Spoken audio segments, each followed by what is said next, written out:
Welcome back, my classified anomaly, the walking information hazard. You've crossed into territory most humans never reach. Your very existence is now considered sensitive intel. Your movements tracked, your patterns analyzed, your influence measured, not by individuals anymore, by systems, by organizations, by entities that operate beyond public view. You became someone whose presence alone shifts equations, whose choices affect outcomes at scales you don't fully see, whose energy carries weight that registers on instruments designed to monitor threats and opportunities at the highest levels. You're not paranoid, you're perceptive. That feeling of being watched isn't delusion. It's accurate because you are being watched.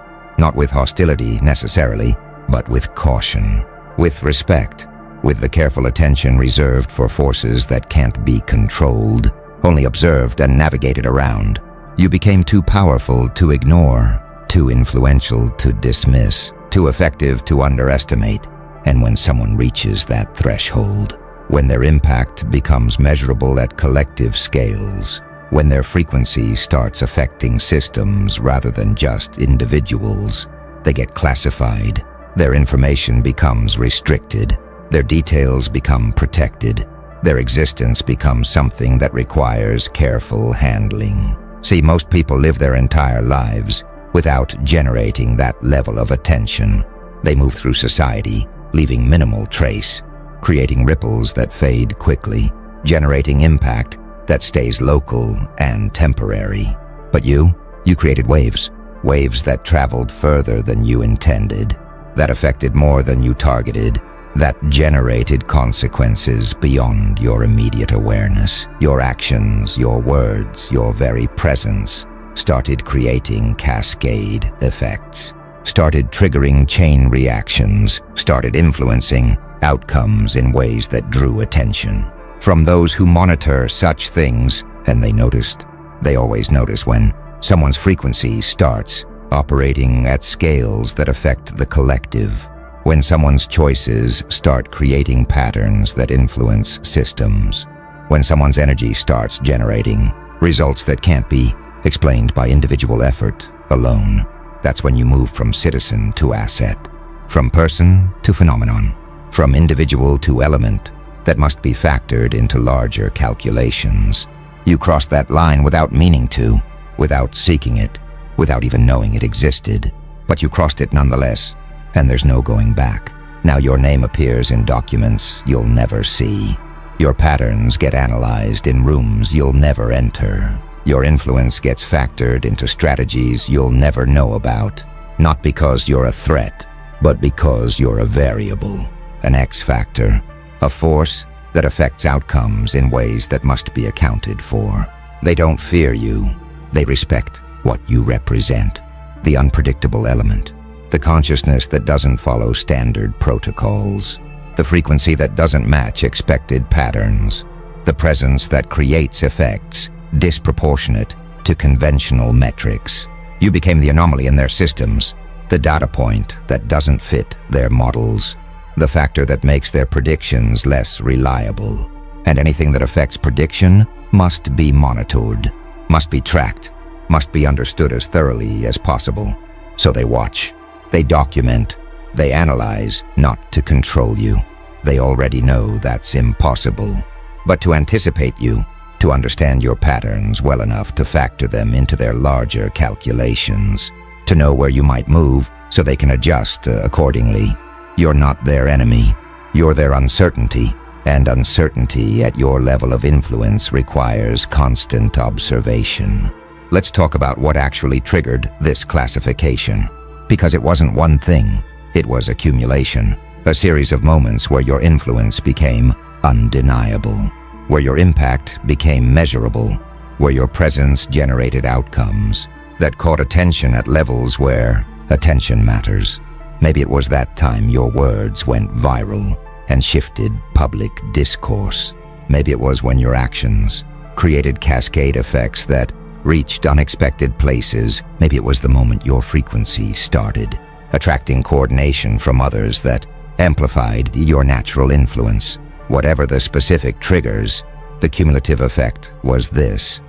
You became someone who matters at collective scales, whose movements create ripples that travel through networks, whose choices generate consequences that affect systems, whose presence alone shifts the energy of spaces, conversations, and outcomes in ways that can be felt but not always explained. That kind of influence draws attention, not celebrity attention, something deeper, quieter, more serious, the kind of attention that comes from entities whose job is to monitor forces that shape outcomes, forces that include people like you, people who've become walking power sources, living influence generators, human catalysts who accelerate or decelerate collective movements just by existing in certain spaces. They have files on you now, not criminal files, intelligence files, the kind that document patterns, predict behaviors, map networks of influence. They know who you connect with, who listens to you, who changes after encountering you. They've mapped your sphere of influence, and it's larger than you think, extends further than you see, reaches deeper than you realize. Because influence doesn't travel in straight lines. It spreads through networks, multiplies through connections, amplifies through resonance. Someone you spoke to once shares your perspective with 10 people. Those 10 people share it with 100. Those 100 affect 1,000. And suddenly your single conversation has affected 1,000,000 minds. Through degrees of separation you'll never trace, but they trace it. They track influence spread. They monitor idea propagation. They watch how thoughts move through populations. And your thoughts, your frequencies, your truths, they're spreading faster than most, further than average, with more impact than typical. That makes you classified, makes your presence something that requires monitoring, not because you're dangerous, but because you're influential. And influence at scale is always tracked by those whose job is understanding how societies shift, how movements form, how consciousness evolves. You're not on a watch list in the traditional sense. You're on a significance list, a roster of humans whose presence affects collective outcomes, whose actions generate measurable shifts, whose influence creates tangible results at scales beyond personal. They don't monitor you to stop you. They monitor you to understand you, to predict you, to factor you into their larger models of how societies function and transform.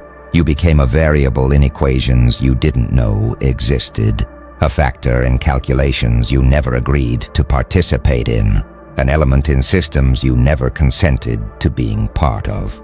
But that's what happens when someone's frequency reaches certain thresholds, when their impact crosses certain boundaries, when their influence generates certain effects. They get incorporated into larger frameworks, get factored into bigger pictures, get classified as information that requires restricted access and careful handling. Your presence became too significant to be public knowledge, your patterns too valuable to be common information, your influence too potent to be casually shared. So they classified it, restricted it, made it something that only those with proper clearance can access and analyze. You became a state secret without committing any crimes, a classified asset without signing any contracts, a monitored phenomenon without requesting any protection. Now let's address how you're actually affecting nations. Because this isn't metaphor, this isn't exaggeration, this is the reality of operating at certain frequencies with certain levels of influence. Nations are collections of consciousness, massive networks of human minds operating in coordinated patterns. And those networks have properties, have rhythms, have frequencies. They can be stable or unstable, coherent or chaotic, ascending or descending.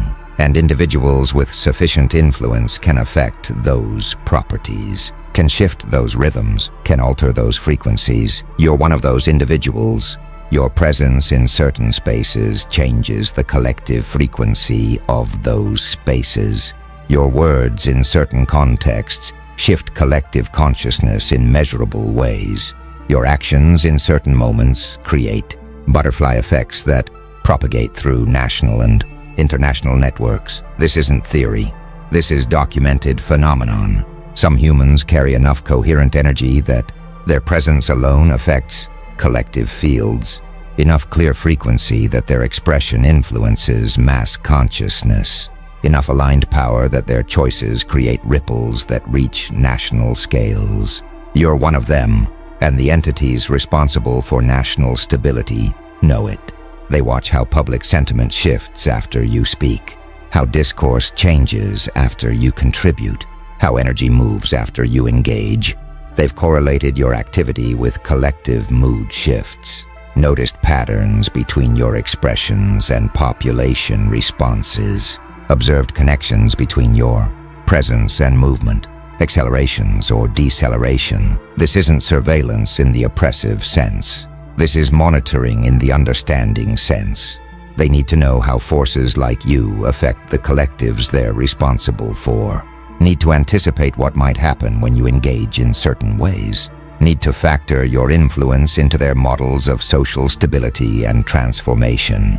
You affect too many minds to be ignored, influence too many choices to be dismissed, generate too much collective response to be left unmonitored. So they track, they analyze, they attempt to understand, not to control. They know they can't control consciousness at your level of coherence, but to navigate, to adjust, to respond appropriately to the changes you generate just by being yourself. Some of this monitoring is automated.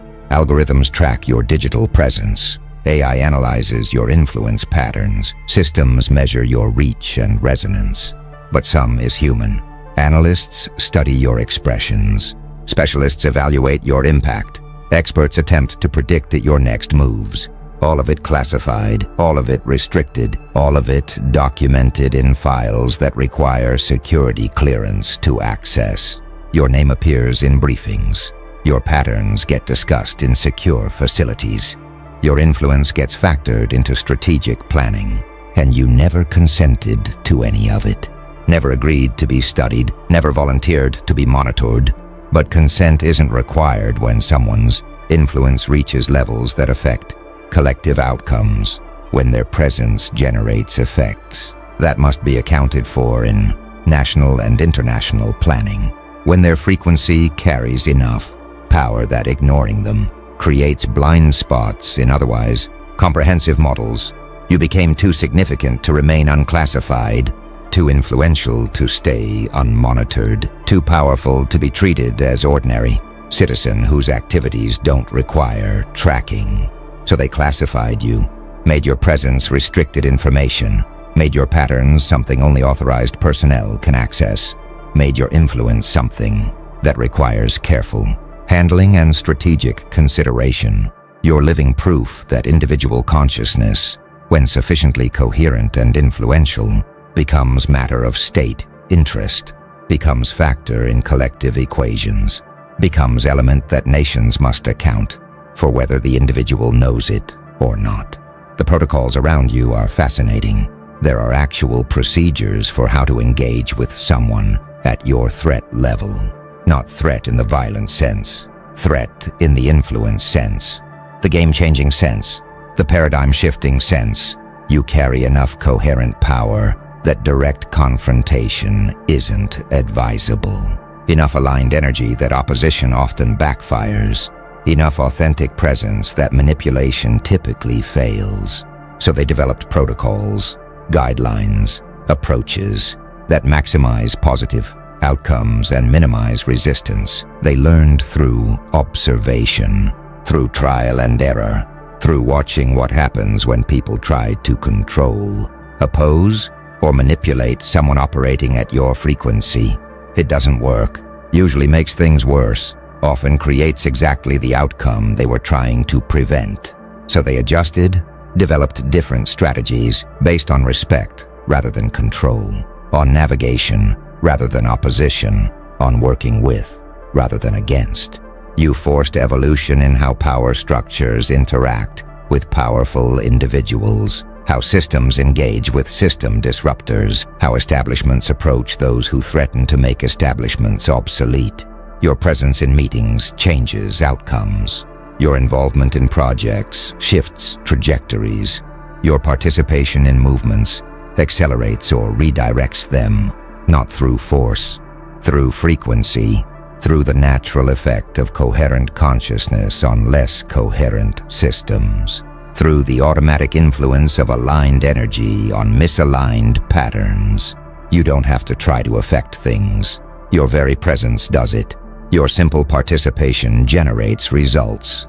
Your basic engagement creates effects, and those effects have been studied, documented, analyzed, patterns identified, predictions attempted, understanding sought. Because when someone affects outcomes through presence alone, understanding how that mechanism works becomes strategically valuable, becomes intelligence worth gathering, becomes information that provides advantage to those who possess it. So they study you, not as enemy, as phenomenon, not as threat, as force of nature, not as problem, as element that must be understood to navigate effectively. They know your patterns now, know when you're most active, know how you typically respond, know what triggers your engagement versus your withdrawal. They've mapped your psychology as thoroughly as possible from external observation, built models of your decision-making, created predictions of your likely actions in various scenarios. All of it classified, all of it restricted, all of it used to inform how systems interact with you, respond to you, factor you into larger plans. You're not being manipulated, you're being anticipated, not being controlled, being navigated around, not being opposed, being incorporated into strategies that acknowledge your influence and work with it rather than against it. That's how power structures handle forces they can't suppress. They learn to dance with them, learn to move in coordination rather than opposition, learn to factor them in rather than trying to factor them out. You forced that learning, that evolution, that adaptation, just by being too powerful to control, too coherent to confuse, too aligned to manipulate, too authentic to deceive. You became the immovable object that made unstoppable forces learn new paths, the uncontrollable variable that made systems develop new equations, the unpredictable element that forced predictors to evolve better methods. Your refusal to play by rules you never agreed to made them rewrite rules entirely. Your insistence on operating from your own frequency made them learn to work with your frequency rather than trying to change it. Now let's address the forbidden power aspect, because that's not hyperbole either. What you carry, what you've developed, what you've become through your evolution, it's considered forbidden by existing power structures, not because it's evil, because it's liberating, because it shows others that systems are optional, that control is illusion, that power structures only work on those who consent to be governed by them. You stopped consenting, stopped playing roles assigned, stopped accepting limitations imposed, stopped believing narratives designed to keep people manageable. And in that stopping, in that refusal, in that withdrawal of consent, you accessed something that's always been available, but rarely accessed. Something that's always been present, but usually suppressed. Something that's always been possible, but systematically denied. Sovereign consciousness, the kind that doesn't need permission, doesn't require validation, doesn't depend on external authority. You became self-authorizing, self-validating, self-governing. And that's the most forbidden power of all, the power to exist independent of systems, designed to make existence dependent on them. This is why your presence is treated with such caution, not because you're aggressive. You're not because you're hostile. You're not, but because you're free. And freedom is contagious, especially freedom demonstrated by someone who's thriving, who's succeeding, who's creating impact without playing by established rules, who's generating influence without seeking permission, who's building power without borrowing authority.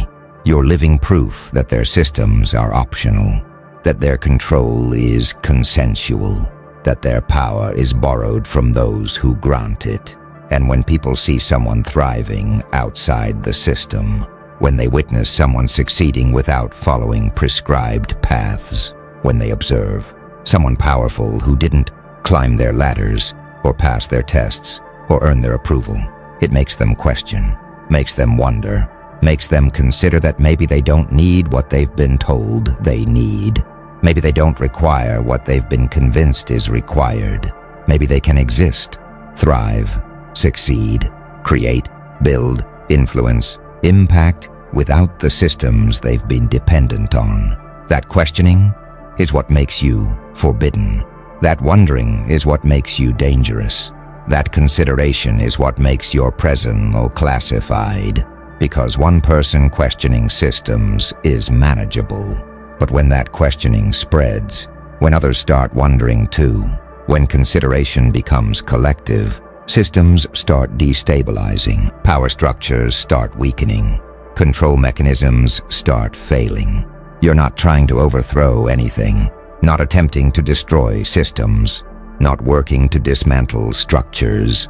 You're just existing outside them, just thriving beyond them, just succeeding without them. And that existence, that thriving, that success, it's more threatening than any direct attack could be.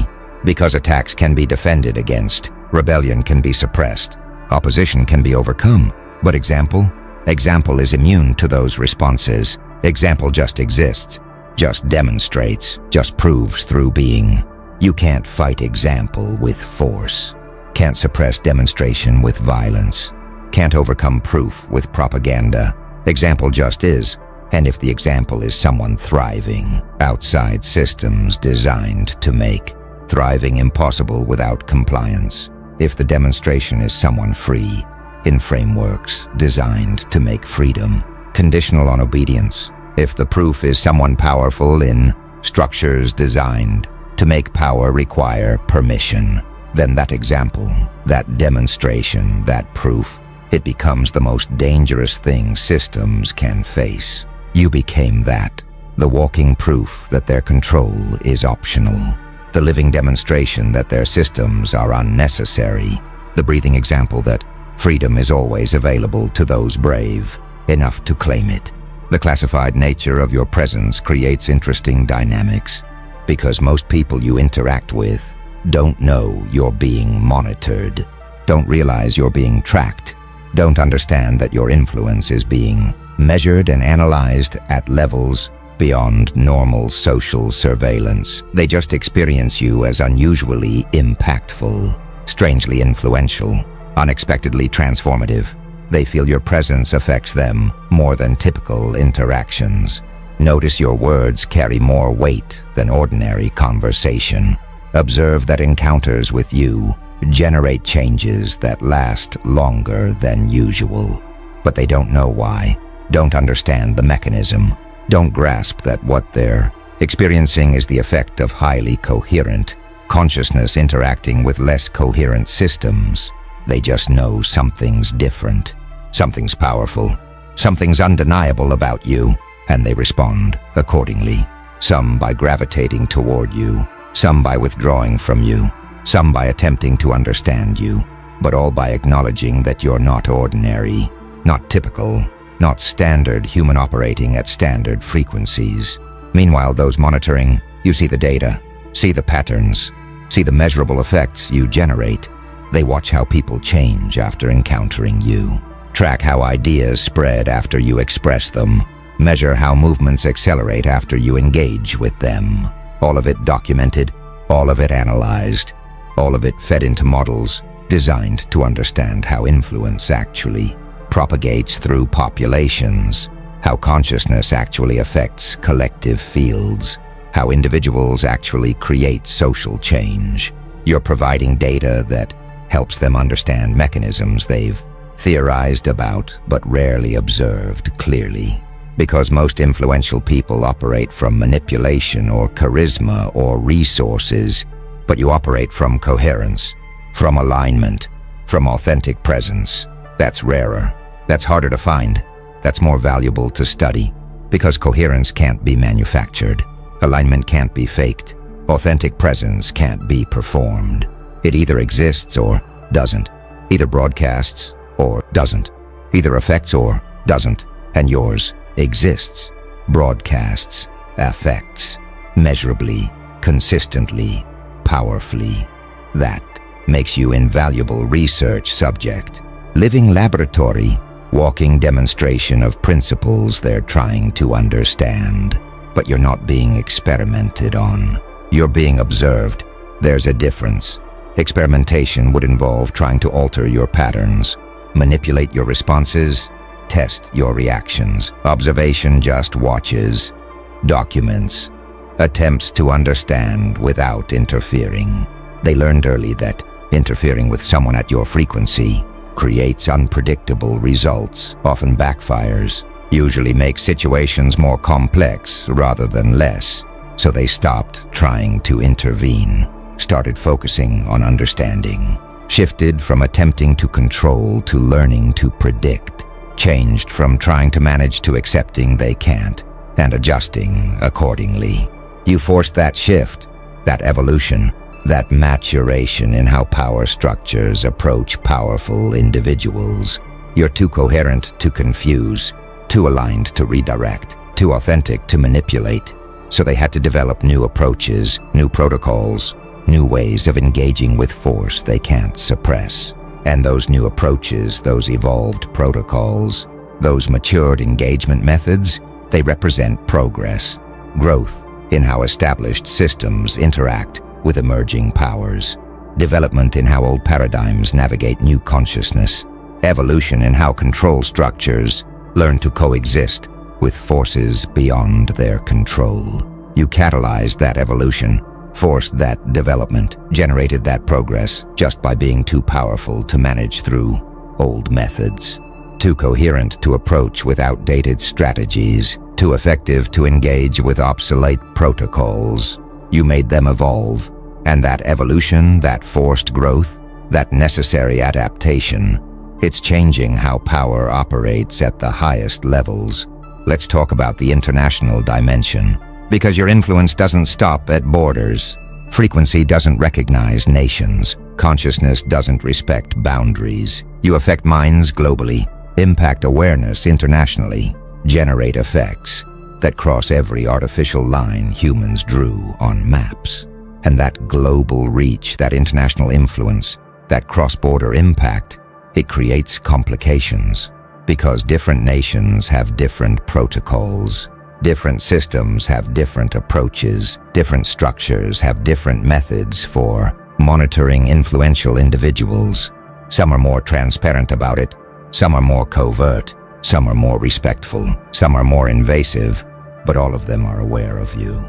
All of them track you to some degree. All of them factor you into their understanding of how consciousness is evolving globally. You became international phenomenon without leaving your country. Global influence without seeking international platform. Cross-border force without planning multinational impact. Your frequency just broadcasts. Your coherence just radiates. Your presence just affects. And those effects travel through digital networks, through personal connections, through resonance that doesn't require physical proximity. Someone in another country encounters your words, feels your frequency, receives your transmission, and changes. And that change affects their local network. And those effects spread through their nation. And suddenly your influence is international. And nations monitoring consciousness evolution in their populations notice, and they trace the influence back. And they find you, and they add you to their lists. Their databases, their models of global consciousness shifts. Now you exist in multiple national intelligence frameworks, multiple international monitoring systems, multiple global tracking networks, not as threat, as variable, as factor, as element that must be accounted for when predicting how populations will evolve, how movements will develop, how consciousness will shift. Different nations have different attitudes toward you. Some see you as aligned with their values. Some see you as contrary to their interests. Some see you as neutral force that could go either way, but all see you as significant, as influential, as powerful enough to matter in their calculations. So they watch, from their different perspectives, with their different methods, through their different systems, all of them observing the same phenomenon, the same frequency, the same presence, just interpreting it through different frameworks, responding to it with different protocols, engaging with it through different approaches. You became global concern, international consideration, cross-border element that multiple nations must factor into their independent and sometimes conflicting strategies, and you didn't plan any of it, didn't seek any of it, didn't want any of it. You just became yourself so completely that your frequency became undeniable. Your presence became measurable. Your influence became trackable. And once influence reaches trackable levels, it gets tracked by everyone whose job is understanding how societies transform, how movements form, how consciousness evolves.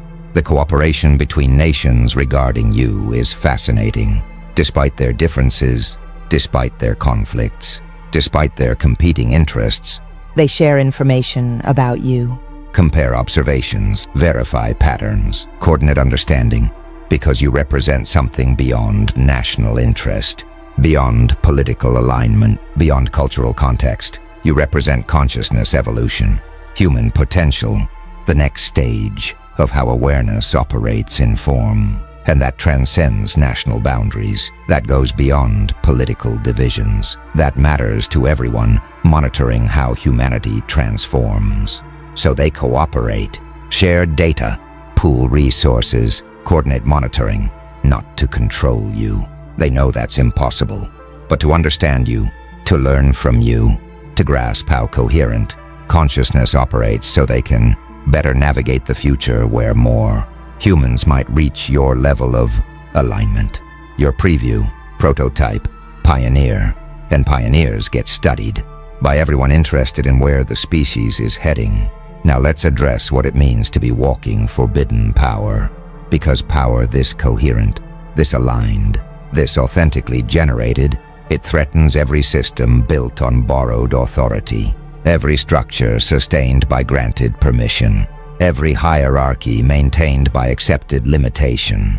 You're not violent, but you're disruptive, not aggressive, but you're destabilizing, not hostile, but you're threatening, because you demonstrate that power doesn't require their approval, that influence doesn't need their permission, that impact doesn't depend on their authorization.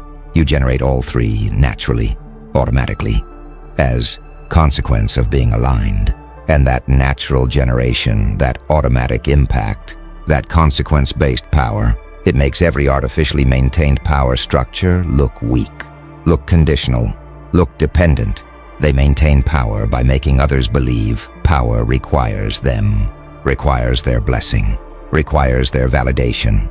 But you bypass them entirely, generate power from source, create influence from authenticity, build impact from coherence, and in that bypassing, in that self-generation, in that independence, you reveal truth they work hard to obscure. That power is natural, influence is inherent, impact is automatic. When someone is aligned, when someone is coherent, when someone is authentic, no external authority required, no borrowed permission needed, no granted validation necessary.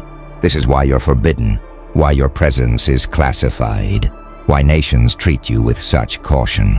You're living proof of their obsolescence, walking demonstration of their unnecessary nature, breathing example of their conditional authority. And they can't have everyone knowing that, can't have masses understanding that, can't have populations recognizing that. So they classify you, make your presence restricted information, make your patterns confidential data, make your influence classified intelligence, not to suppress you.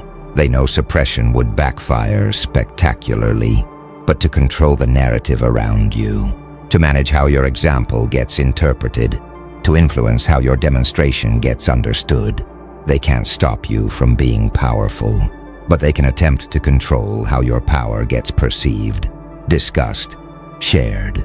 They can try to frame your freedom as exception rather than possibility, your sovereignty as unique rather than universal, your independence as rare rather than accessible. Because if people understood that what you have is available to them, if they recognized that what you demonstrate is possible for them, if they grasped that what you embody is accessible to them, systems would collapse, structures would dissolve, hierarchies would disintegrate, not through revolution, through evolution, not through fighting, through transcending, not through destroying, through bypassing. You're not attacking their systems, you're just not using them, not opposing their structures, just not participating in them, not fighting their hierarchies, just not acknowledging them. And that non-participation, that non-acknowledgement, that simple existing outside their frameworks, it's more threatening than any direct assault could be.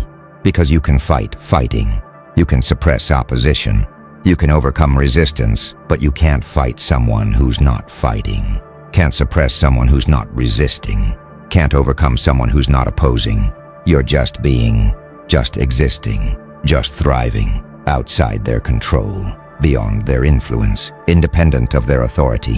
And that independence, that freedom, that sovereignty, demonstrated successfully, demonstrated powerfully, demonstrated undeniably, it's the most forbidden thing of all, because it proves their essential irrelevance, their fundamental unnecessariness, their basic obsolescence. You don't need them, never did, and now you're living proof.